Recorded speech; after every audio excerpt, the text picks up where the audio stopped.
Sud Radio Conseil de famille avec Domitis Invest. Choisissez Domitis Invest et investissez l'esprit libre avec des loyers sécurisés tous les mois, que votre bien soit occupé ou non.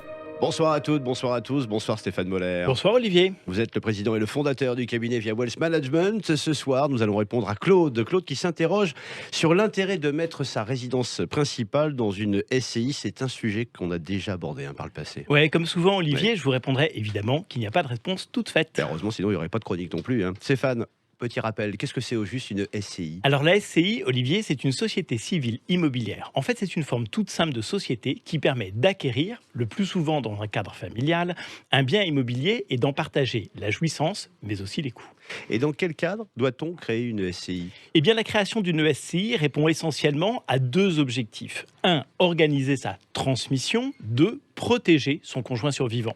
En fait, une SCI a peu d'utilité en dehors de couvrir ces deux besoins. Vous m'intriguez, comment se sert-on d'une SCI pour organiser précisément sa succession ? Eh bien, en fait, dans le cadre de la succession, la SCI va avoir une utilité comptable. Je m'explique. Si on achète avec une SCI un bien immobilier qui vaut 100 000 euros, avec un crédit de 100 000 euros, la valeur d'actif de la SCI, c'est-à-dire le bien immobilier, a la même valeur que la valeur de passif, c'est-à-dire le crédit. La valeur comptable de la SCI est donc nulle. Je peux donc transmettre mes parts de SCI à mes ayants droit avec des frais de transmission très faibles.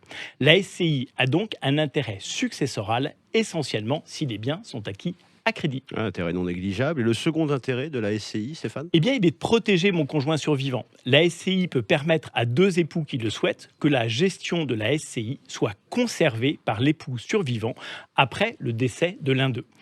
Au début, les deux époux sont gérants. Oui. Au décès de l'un d'eux, le second demeure donc le seul gérant. Les enfants ne sont pas privés des parts qui leur reviennent par la succession, mais seulement de la gestion de la SCI. Ouais, donc si j'ai bien compris, Stéphane, les enfants héritent des parts de la SCI, mais la jouissance de la SCI, elle, est conservée par le conjoint survivant. Alors, pas exactement la jouissance, c'est plus précisément la gestion D'accord. qui est conservée par le conjoint survivant. Mais un montage tout simple permet de laisser l'usufruit au conjoint survivant.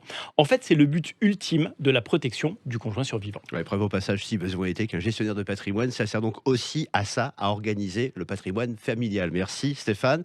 Cette saison de Conseil de famille touche presque à sa fin, puisque demain ce sera la dernière. Vos questions, commentaires sur le site de Conseil de famille sont évidemment les bienvenus. Profitez de l'été. Il faudra sans doute en revanche attendre la rentrée prochaine pour écouter votre réponse à l'antenne. Oui, simplement. même si je me ferais une joie, comme d'habitude, de répondre hors antenne aux nombreuses questions qui sont régulièrement adressées sur le site de Conseil de famille ou en commentaire des vidéos sur la chaîne YouTube de Sud Radio. Vous l'aurez compris, pour vous, il ne part pas en vacances, Stéphane Moller. Allez, à demain. À demain, Olivier.